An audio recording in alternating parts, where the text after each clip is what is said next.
Today we're going to take a look at Genesis chapter 14 and see how Abram rescued Lot and then met Melchizedek. Fascinating chapter, Genesis chapter 14.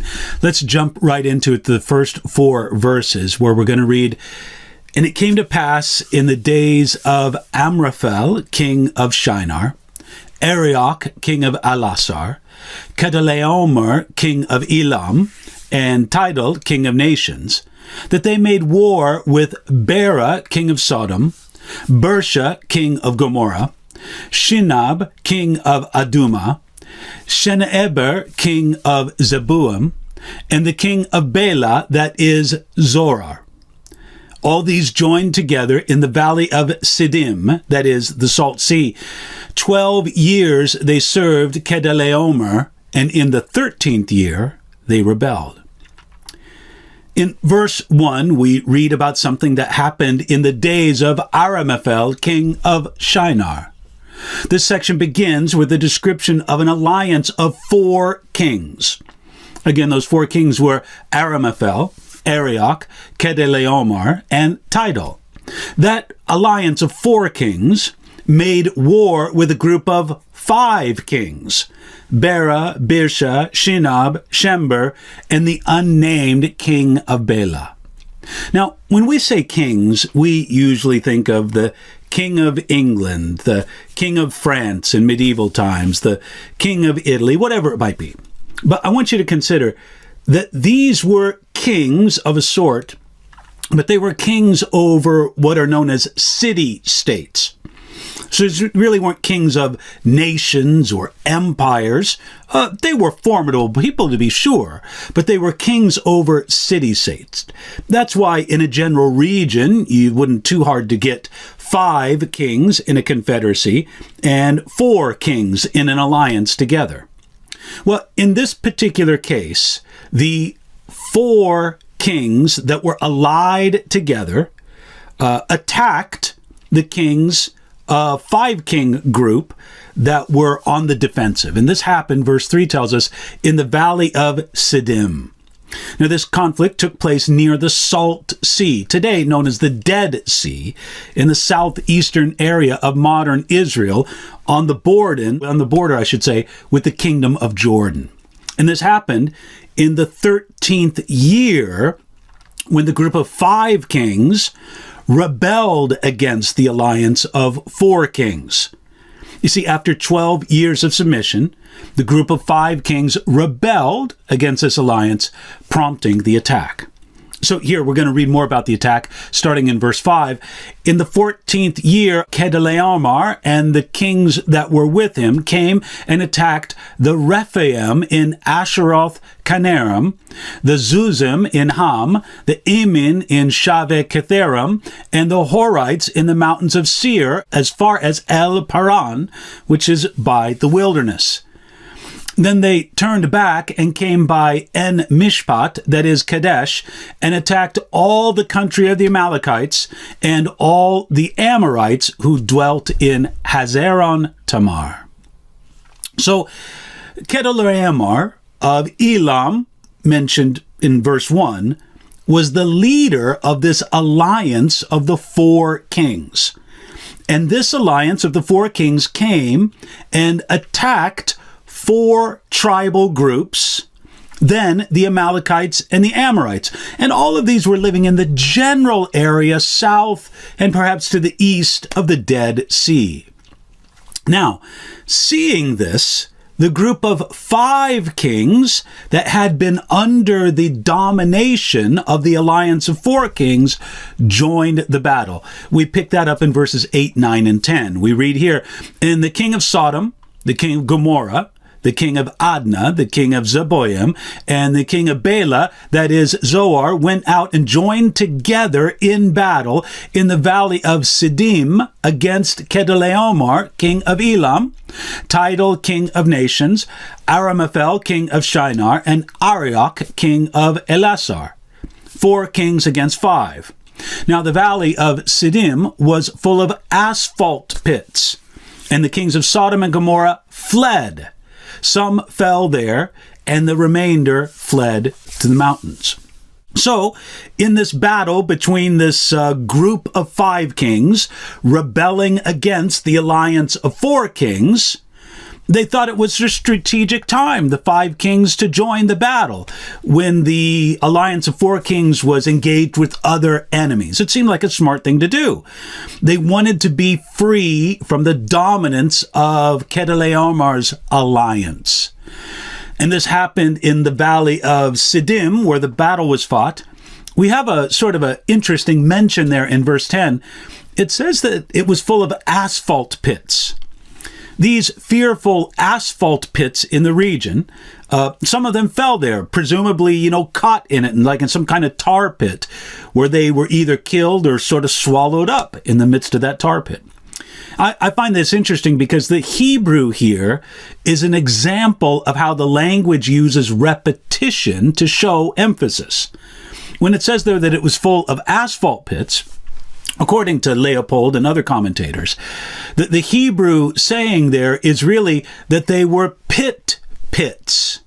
This repetition expresses abundance, expresses power, expresses emphasis. So when it wants to say that these were asphalt pits or dangerous pits, basically it just says that they were pits. It gives the sense of their danger, a sense of their presence. And again, this is common in the Hebrew language where emphasis is expressed by repetition. Just consider that as you read your Old Testament. But notice here, this all kind of comes, and you may be asking yourself, well, why do I care about any of this? Why do I care about a group of 5 kings with unpronounceable names trying to set themselves free from a group of 4 kings of unpronounceable names? What does this have to do with the story of Abraham? What does this have to do with the story of God's developing plan of the ages? Hold on for a minute. Notice now verse 10, where it says, the kings of Sodom and Gomorrah fled. See, the plan of the group of 5 kings failed. They lost the battle against Chedorlaomer and his allies, and they fled in retreat. Before I move on, let me make this sort of side statement here. Archaeologist Nelson Guzik documented the destruction that was left by these kings. Let me quote to him in a section that's cited in Morris's commentator. He says this, I found that every village in their path had been plundered and left in ruins, and the countryside was laid waste. The population had been wiped out or led away into captivity. For hundreds of years thereafter, the entire area was like an abandoned cemetery, hideously unkept, with all of its monuments shattered and strewn in pieces on the ground. Once again, there's archaeological evidence of the terrible work of this alliance of 4 kings, which visited their wrath upon the group of 5 kings. Now, again, I asked before, what does this have to do with our unfolding story of what God is doing through Abram and God's advancing plan of the ages? Now, look with me at verses 11 and 12. Here we read, Then they took all the goods of Sodom and Gomorrah, and all their provisions, and went their way. They also took Lot, Abram's brother's son, who dwelt in Sodom, and his goods, and departed. You see, verse 12 sort of brings it back to why this interests us in the story of Abram and God's unfolding plan of the ages. Because, it says there in verse 12, they also took Lot. Because Lot was Abram's brother's son, the alliance of the 4 kings now involved Abram, because Abram was a man of honor and a guardian of his family. So he was going to fight for his nephew's life and safety. You notice as well here that when they raided Sodom, this alliance of the 4 kings took all the goods of Sodom, including the goods, the possessions of Lot. Now, since Lot lived among the wicked people of Sodom, it's not surprising that he also was taken captive and that he, so to speak, lost everything, or at least temporarily he did. I like what Charles Spurgeon had to say about that. He said, those believers who conform to the world must expect to suffer for it. And that's what Lot was doing. You can imagine what a frightening thing it was for him and presumably his family to be taken away as captives, to be made slaves, to be made examples, to be done with whatever the captors pleased. So that's the bad situation.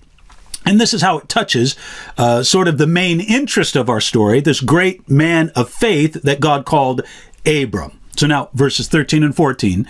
Then one who had escaped came and told Abram the Hebrew, for he dwelt by the terebinth trees of Mamre, the Amorite, brother of Eshcol and brother of Aner. And they were allies with Abram. Now when Abram heard that his brother was taken captive, he armed his 318 trained servants who were born in his own house and went in pursuit as far as Dan. And one thing we notice in verses 13 and 14 is the first use of the word or the name Hebrew in the Bible. Here, Abram is called, verse 13, Abram the Hebrew. What does Hebrew mean? What's the significance of the name? It's probably a reference to the fact that Abram came from beyond the Euphrates River and had passed over the river to come to Canaan. The word Hebrew comes from a root that means passed over. The Septuagint translates it here, the passenger, the one who passes over. So the name Hebrew itself means someone who has crossed over the river, presumably the Euphrates River, because that's where Abram came from when he transported himself by the call of God from Ur of the Chaldeans over to Canaan, what would become the land of Israel. He became someone who passed over the river. He became a Hebrew. So Abram the Hebrew heard about this, heard that his nephew, the son of his brother, had been taken captive and all of his possessions. What did he do immediately? Did you see that in verse 14? He armed his 318 trained servants. Now, this is very interesting. First of all, it demonstrates the tremendous wealth of Abram. Any man who could assemble 318 servants capable of fighting had to possess great wealth. I want you to just think about that for a moment. Think about how many servants, you could say slaves, whatever terminology you want to use. Think of how many servants, we'll use the terminology that the New King James Version uses. Think of how many servants Abram had total if from among his servants he could find 318 trained servants. I mean, I suppose it's possible that Abram had 800 or 1,000 servants, counting women, counting people too young, people too trained, too old to fight. Abram was a man of tremendous wealth, but he was also a man of prudence. What do I mean? Well, it describes these 318 men as trained servants. Abram took the care to train these men in warfare, to train them as soldiers. You see, Abram was a man who walked in faith, yet he was also a prudent man, a practical man. He kept his own personal army, and he apparently kept them trained and ready to defend his interests. So what do they do? This army with Abram at the lead of it, verse 14 says that they went in pursuit as far as Dan. Now, Abram's army pursued this alliance of the four kings for a long distance heading north. The city of Dan is not far from the northern border of what would be today modern-day Israel. Matter of fact, if you ever have the chance to go to this part of Israel, you'll want to go to the nature reserve where Tel Dan is, the remains of the ancient city of Dan. There's lots interesting to see there, but one of the most interesting things is that they have uncovered the gates of that city from Abrahamic times. And it can be viewed, again, as part of the Israeli National Park there at Dan. Abram made it all the way up there, pursuing these kings. And what happened when they met? Well, verse 15 we begin at. He divided his forces against them by night and he and his servants attacked them and pursued them as far as Hobah, which is north of Damascus. So he brought back all the goods and also brought back his brother Lot and his goods, as well as the women and the people. And the king of Sodom went out to meet him at the valley of Shaveh, that is, the king's valley, after his return from the defeat of Kedorlaomer and the kings who were with him. So much of interest here. We notice, first of all, that Abram was a very wise, innovative, you could say, military leader. Verse 15 says that he divided his forces against them by night, using the clever tactic, number one, of a night attack. With his army split in two groups, he successfully rescued Lot and recovered all the plunder. It says, verse 16 mentions all the goods that were seized by the alliance of the four kings, chasing some of them as far as north as Damascus, which is some way beyond the ancient site of the city of Dan. So he brought back Lot. He brought back all of his goods. But notice they brought Lot back. Back to where? Well, back to Sodom. Lot moved to where he lived before in the city of Sodom. Don't you think that God was trying to warn Lot? Hey, Lot, first you pitched your tent towards Sodom. Then you were living in the city. Then you were taken away as a captive, perhaps to be sold into slavery or something terrible like that. You were taken away a captive. You lost everything, but only through God's hand of blessing upon your uncle, Abram. God used that to rescue you. You're now set free.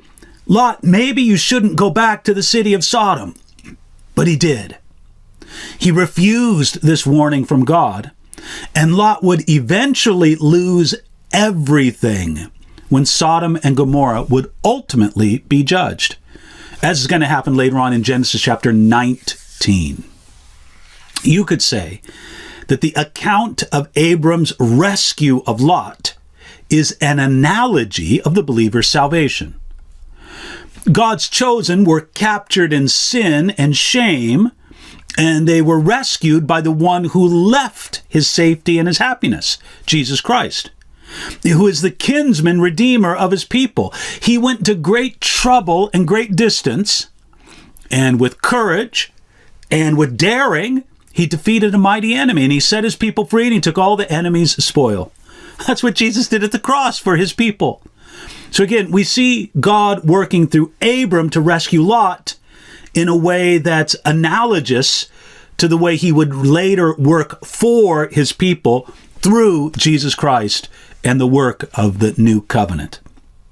However, you and myself, we should not be like Lot. Set free, delivered by our kinsman redeemer, everything restored. And what did Lot do? He went right back to Sodom. Friends, we should have a wiser Christian life than that. Wiser than just going right back to Sodom, so to speak, in such circumstances. And later, this is going to end with great ruin for Lot. And by the way, let's remind ourselves that it was only the presence of Lot that made Abram take any interest in this whatsoever. I can imagine that if that alliance of four kings had conquered the group of five kings and stole all their goods and took so many of their people captive and went off in some direction, if Lot was not part of that group, Abram would have said, well, it deserves them. These are wicked cities. They've been conquered. But for the sake of Lot, Abram made the rescue that was to the benefit, ultimately, of the kings of Sodom and Gomorrah and their associated cities. So all of that is a remarkable display of Abram's loyalty, Abram's faith, stepping out to be used of God in such a way, and Abram's great victory on behalf of his nephew, Lot.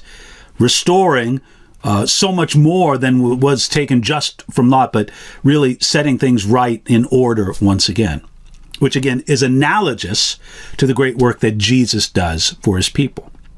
Which brings us now to verse 18, and sort of the second half of this chapter. We've discussed how Abram rescued his nephew Lot.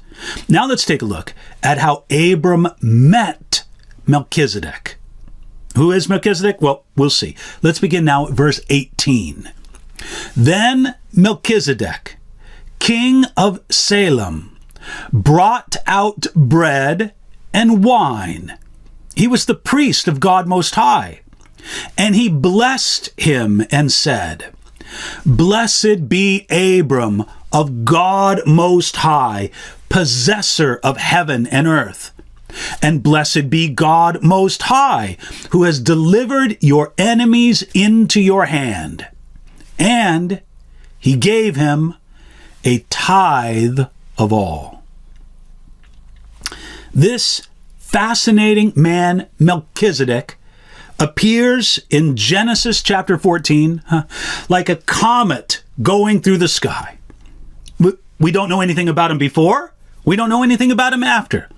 But right here, for this brief appearance, he makes such an impressive appearance that we have to take notice. The passage doesn't explain where Melchizedek came from, how he came to be in Canaan, how he came to be a worshiper and a priest of the true God, or how Abram came to know about him. It only states that Melchizedek was there and that Abram met him on his way returning south from his conquest of this alliance of the four kings. This man, Melchizedek, is described, first of all, in verse 18 as the king of Salem. Now, the name Melchizedek itself means king of righteousness. Number one, that's what he is, first of all, the king of righteousness. By his name, that's what the name means. Secondly, he's the king of Salem, or Salem. And Salem was the original Jerusalem. So he's the king of righteousness, that's in his name. He's the king of Salem, that is both Jerusalem and peace. Salem means peace.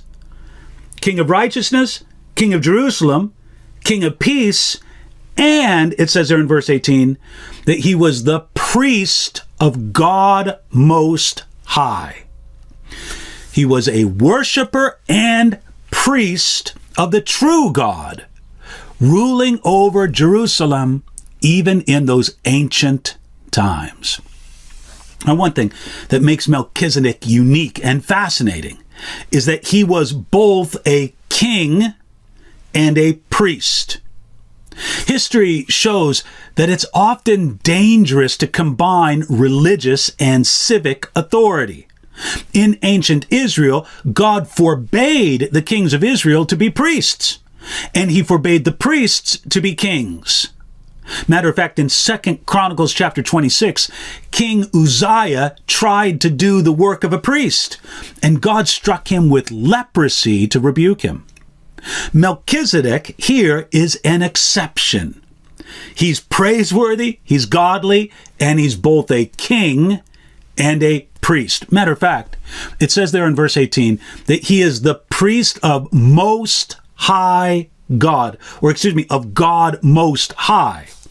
El Elyon. It means highest God. It's something like saying supreme being. Melchizedek is a fascinating example of a worshiper of the true God, even a priest of God Most High, yet he's not related to Abram or any other known covenant people of God. Now, how did God reveal himself to Melchizedek? How did he become a priest? How did he come to learn about God Most High, becoming a legitimate priest of Yahweh, the Lord, the covenant God of Israel? We don't know. But it's just fascinating to consider that God had a way to reveal himself to Melchizedek. And to think how many other people in the days of Melchizedek and Abram and since has God had a unique way of revealing himself to along these lines. Anyway, it's just fascinating to think of these men who are outside God's normal covenant work, the covenant descendants of Abraham, Isaac, and Jacob, what we call the nation of Israel. And yet these were true worshipers, sometimes not always faithful worshipers, but in some sense true worshipers of the living God. Melchizedek's a wonderful example, of course. Later on, Jethro, the priest of Midian, the father-in-law of Moses, is another example of this. And a strange example, an offbeat example, is Balaam the prophet in the book of Numbers. But these are some of the many people who are just sort of out there, yet have some legitimate, true knowledge of the true, legitimate God. Now, when Abram came and visited Melchizedek, who again, king of righteousness, priest of God Most High, king of peace, that's what salam means. When Abram met Melchizedek, Melchizedek, verse 18, brought out bread and wine. Melchizedek served Abram bread and wine. Now, I suppose almost everybody that I'm speaking to right now understands the significance of this, understands what this looks forward to. Because Jesus Christ himself served a very special meal. The meal that they had on that night was more than that, but this was a special part of the meal. In a very special way, Jesus Christ served bread and wine to his disciples at the Passover dinner that they ate before Jesus went to the cross. And he instituted with that bread and wine a remembrance, a memorial, but more than a memorial, a genuine receiving of the person and work of Jesus Christ, just as bread is received within someone's innermost being, just as wine or the fruit of the vine is received by someone who drinks it. This is what Jesus instituted in what we call, originally, the first one, the Last Supper. Continuing on from there, we call it the Lord's table or communion. Or in some church traditions, they call it the Eucharist. This anticipates this. I wonder if Melchizedek served Abram bread and wine in a manner that deliberately looked forward to the redeeming sacrifice of Jesus.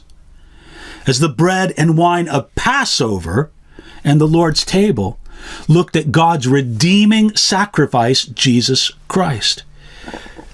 Bread and wine with Melchizedek, bread and wine in the Passover, bread and wine at the Last Supper, bread and wine at the table of the Lord. Again, what some church traditions call the Eucharist, what many Christians today call communion or the Lord's table. It was appropriate for Melchizedek, as verse 19 says, priest of God Most High, to do this. And not only did he serve this in a ceremonial way, we don't read anything in this text about a sacrifice that was made, but the sacrifice was pointed to, at least, in what the bread and wine of the Lord's table points to. That is the great sacrifice of Jesus Christ on the cross, which every believer remembers when they partake of the bread and the cup of communion, the bread and the cup of the Lord's table. We realize it points to the perfect sacrifice that Jesus made.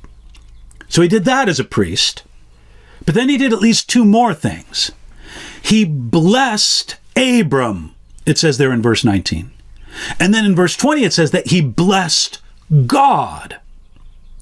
You see, Melchizedek shows that a priest must connect with both God and man. He bestowed a blessing upon Abram, and then he blessed the Lord in the sense of praising God, worshiping him, giving him honor. Again, as a true priest connected to both God and man.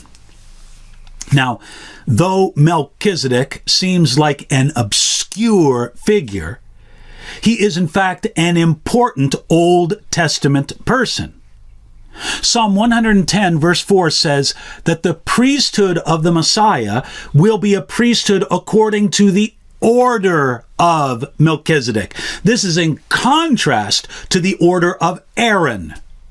You see, under the law of Moses, happening hundreds of years after the time of Abram, almost 500 years later, the people of Israel come out of Egypt and come to Mount Sinai. And from Mount Sinai, God gives them the law. And part of that law is to establish a priesthood through the brother of Moses, Aaron.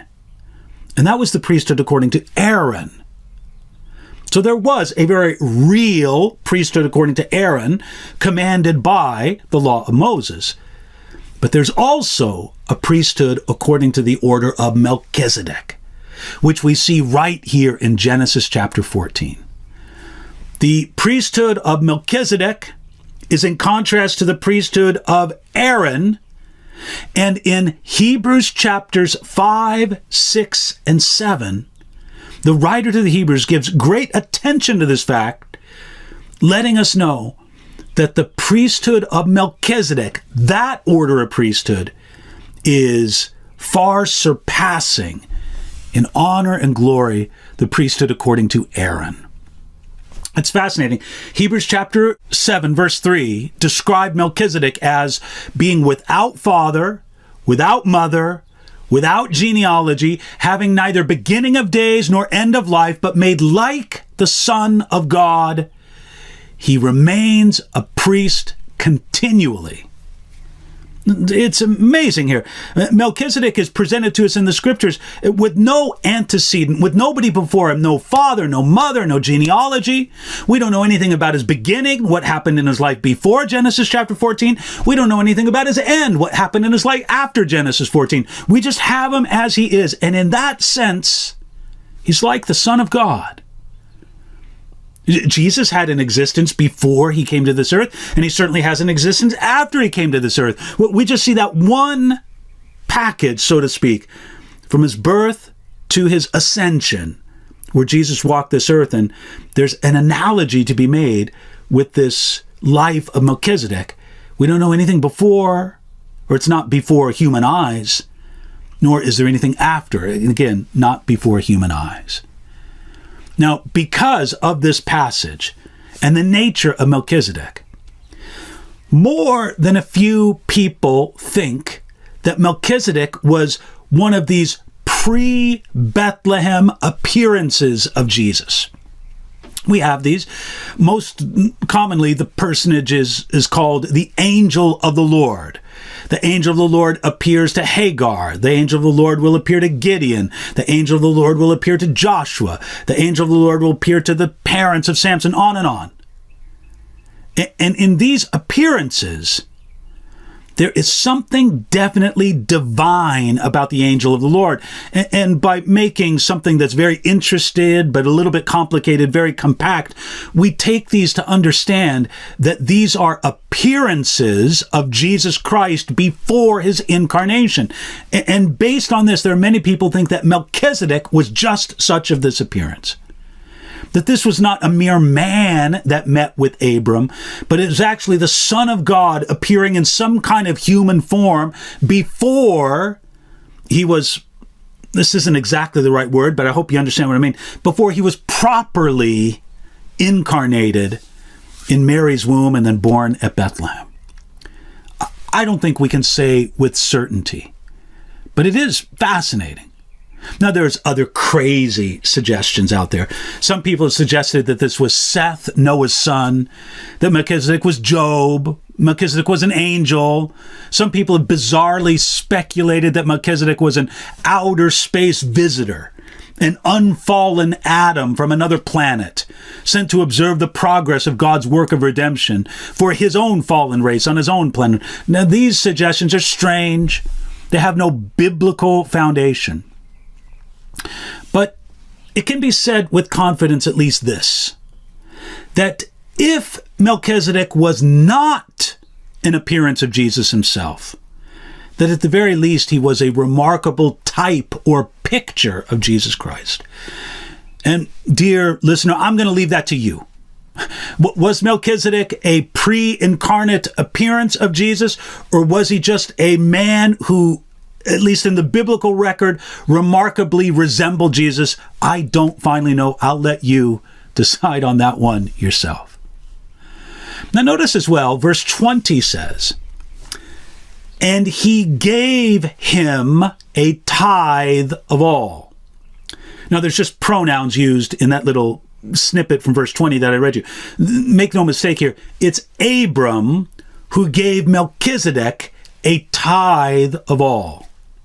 Abram gave to the Lord, and he did it through giving to Melchizedek a tithe of everything. This referred to 1/10 of his assets, not his income, a remarkably generous gift for Abram to make. I think it's interesting. When Abram came to him, Melchizedek gave him bread and wine. Melchizedek gave him a blessing in the name of the Lord. That's pretty rich giving on Melchizedek's part. And Abram, it's as if he said, well, you're not going to outgive me. You're not going to outbless me. I'm going to give unto you a tithe. It's almost as if Abram and Melchizedek worked to see who could bless each other more. And Melchizedek blessed Abram out of his resources as a priest. Abram blessed Melchizedek out of his resources, which one aspect of which were material resources. By the way, isn't that a wonderful attitude in a community of believers? An attitude of mutual blessing where we just kind of say collectively, let's see how much we can bless each other. Now, let's think about this idea of Abram tithing to Melchizedek, because that's the exact phrase that's used there in verse 20. To tithe is to give a tenth of whatever Abram had, he gave to the Lord by giving it to Melchizedek. That's what tithe means. In the covenant that God would later make with Israel, a tithe was commanded. You can find reference to that in Leviticus chapter 27, verses 30 through 33. Numbers chapter 18, verses 21 through 24. Deuteronomy chapter 26, verses 12 through 15. These are all passages in the law of Moses, in the Old Covenant, that deal with the tithe. Now, Abram's giving to Melchizedek a tithe of all shows that the principle of the tithe predates the Old Covenant, and it's not restricted to the law of Moses. So don't get confused about that. Yes, God had the tithe as part of the Old Covenant, as part of the law of Moses, but that's not where the principle of tithing began, nor can we say that's where the principle of tithing ended. It's not restricted to the law of Moses. Now, under the New Covenant, the tithe is not emphasized. At least that's my judgment, reading through the passages in the New Testament that talk about giving. I don't see an emphasis on the tithe. The tithe is not despised. Jesus praised the religious leaders of his day for tithing. He just said that oftentimes they did it with a wrong heart. And here, when the writer of the Hebrews expresses the idea of Abram tithing to Melchizedek, it's put in a positive way. So when the New Testament does mention the tithe, it mentions it in a positive perspective. Yet, I think it's pretty clear that there's no emphasis on tithing. Yet there is the idea of what I would call proportional giving. That's clearly stated in a passage such as 1 Corinthians chapter 16, verse 2, which says basically, as a man has been blessed, so let him give. So to the proportion that you've been blessed, that's how you should give. And friends, if we're going to give proportionally, I think that 1/10 may be regarded as a valid goal or measure of that proportion. However, I do remember what somebody told me. I haven't sourced this out individually for myself, but somebody told me once that in the writings of early Christians, they used to say things like this: we're not under the tithe, we can give more. Nobody should think that under the New Covenant, the tithe is the limit of Christian generosity.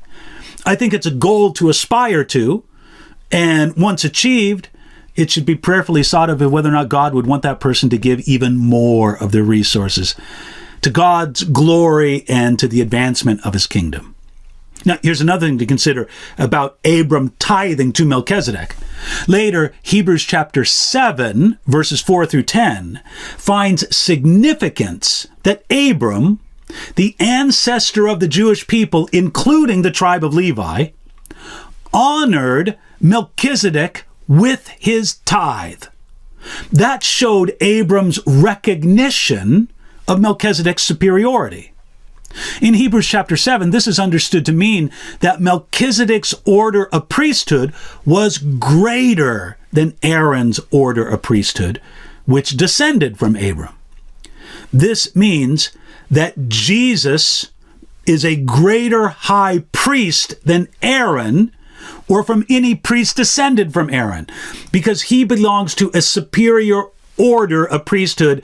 Jesus Christ is the high priest according to the order of Melchizedek, not according to the order of Aaron, which was established some 500 years later when God gave Israel the law and the sacrifices and the instructions for the priests and the tabernacle there at Mount Sinai. Okay, so Abram receives a blessing from Melchizedek, receives the bread and wine. Abram tithes under Melchizedek. Now look at what happens here starting at verse 21. Again, we're in Genesis chapter 14. Now the king of Sodom said to Abram, "Give me the persons and take the goods for yourself." But Abram said to the king of Sodom, "I have raised my hand to the Lord God Most High, the possessor of heaven and earth, that I will take nothing from a thread to a sandal strap, and that will not take anything that is yours, lest you should say, I have made Abram rich, except only what the young men have eaten, and the portion of the men who went with me. Arner, Eshcol, and Mamre, let them take their portion." Fascinating here. I think I've used that word a lot in this study because I find this chapter genuinely of interest. But in verse 21, Abram said to the king of Sodom, "Take the goods for yourself." You see, it was entirely proper for the king of Sodom to reward Abram for all he did in recovering what was taken by the alliance of the four kings. And he offered Abram a tremendous amount of plunder.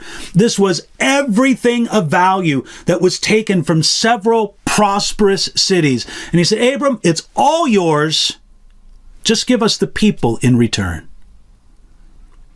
And Abram looked the king of Sodom in the eye, or at least I take it so.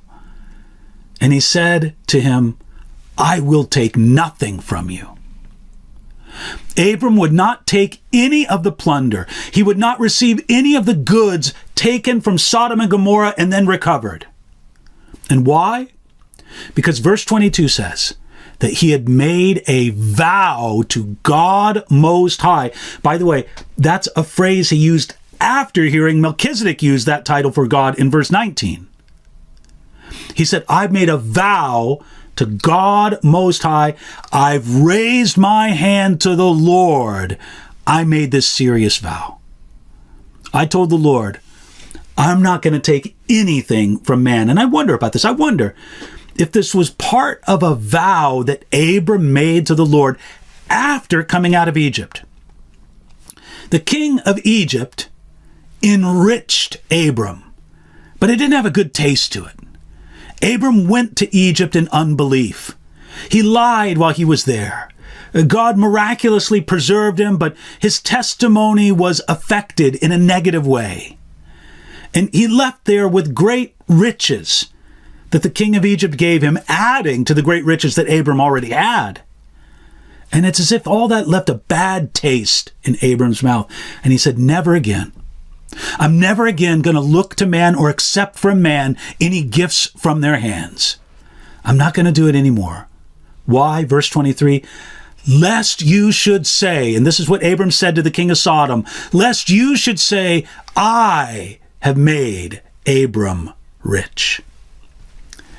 Abram did not want the king of Sodom, of all places, to be able to say, "Yeah, you know that rich guy Abram? I made him rich." Abram refused any portion of the plunder because he didn't want it to give anyone the reason to say that a man had made him rich, especially the king of Sodom. Abram determined that all the credit for his success and wealth should go to God and God alone. Abram had decided to live so that whatever outward success that he gained in life, anyone could see that it was because of the blessing of God, not because it was from the generosity or the help of a man. Friends, this is a wise way to live, and it's especially a wise way to serve God. If apparent success, and I use that phrase advisedly because I'm talking about success that only is apparent success. Success in the eyes of man. There's lots of success that the people of God can have that doesn't look like success in the eyes of man. But let's just use that phrase. If apparent success comes by man-centered methods and strategies, then it's difficult to confidently say that the blessing came from God. We see that, don't we? We see prominent leaders. I guess some people would call them celebrity pastors sometimes, or people in that vein. And they've got enormous marketing machines behind them and enormous social media platforms. And they know just how to even have this team of people that do all this. And they promote themselves with the most brilliant marketing and business strategies anybody could imagine. And friends, if a person like that is raised to prominence, how can you stand back and say, well, we know it was the Lord? Maybe it was just good marketing. Abram didn't want that. Abram thought what I think we should all think, that it's better to rely on God's methods and wisdoms, so that if apparent success comes, then God receives the glory. And everybody sees that it was God's work. Brothers and sisters, we should endeavor to serve God in such a way that whatever success we have, it has the fingerprints of God all over it, and not the grasping assistance of man. So, Abram refused the plunder from the king of Sodom. But I want you to see what he does at the end of verse 24. This is marvelous. At the end of verse 24, he says, let them take their portion. There were men who fought with Abram, and he was not going to impose his principles on his Amorite allies that are mentioned in verse 13. They were entitled to as much of the spoil as was appropriate under the customs of that time. I think that's fantastic. What a godly man Abram was. He wasn't going to say, I will receive none of the spoil, which, by the way, was due to Abraham. He didn't refuse it because it wasn't due to him. He refused it because he didn't want any man to be able to say that they had enriched him, that they had made him wealthy. He wanted everybody to know that it was the blessing of God. But he wouldn't impose those principles upon his Amorite allies. So let them receive the spoil that they should. What a godly and wise man Abram is. Well, that brings us to the end of Genesis chapter 14. Let's conclude with taking a look at 3 ways, just some of the ways, that Genesis chapter 14 points to Jesus Christ, which is pretty easy, I think you have to admit. Number 1, as noted before, the account of Abram's rescue of his nephew Lot, verses 15, 16, and 17. It's an analogy of the believer's salvation. I'll just run it by you one more time. God's chosen were captured in sin and shame, and they were rescued by someone who left his safety and happiness, of course, Jesus Christ, who's the kinsman redeemer of his people, who went to great trouble and distance, and then with courage and daring, he defeated the mighty enemy. He set his people free, and he took all the enemy's spoil. That's what Abram did in one sense by rescuing his nephew Lot. It's what Jesus Christ did for his people in a perfect and far more glorious sense. So we see the rescue of Jesus of his people in the rescue of Abraham of Lot. That's number 1. Number 2, obviously, Melchizedek points to Jesus. As the letter to the Hebrews will later explain, both of them are without beginning. They're in some sense eternal. Now, when it comes to Melchizedek, it may be only as far as the Genesis record is concerned, but we have no information of Melchizedek before his encounter with Abraham or after. So in that sense, as far as the record presents him to himself, he's without beginning, without end. He is in some sense eternal, as of course is Jesus. Melchizedek's the king of righteousness. It's in his very name. That's Jesus. Melchizedek is the king of peace. That's what the name Salem means. So is Jesus. Melchizedek's the king of Salem. That is Jerusalem. And so is Jesus. Melchizedek's the priest of the Most High God. And so is Jesus. Melchizedek served bread and wine to God's faithful. So does Jesus. Melchizedek received tithes. So does Jesus. Melchizedek blessed the people of God, and of course, so does Jesus. So with this marvelous congruence, this marvelous example of the Son of God in the man Melchizedek. Again, I'll leave it to you to decide whether or not Melchizedek was actually a pre-incarnate appearance of Jesus, or just a man who's a remarkable picture foreshadowing of Jesus. You could go either way with that. And then finally, number 3, first we had the similarity between Abram's rescue of Lot and Jesus' rescue of his people. Number 2, the similarities between Melchizedek and Jesus. And now number 3, like Abram, Jesus took nothing from man in his victory over sin and death. Friends, Jesus Christ went to the cross alone. No assistance from man. Everybody forsook him.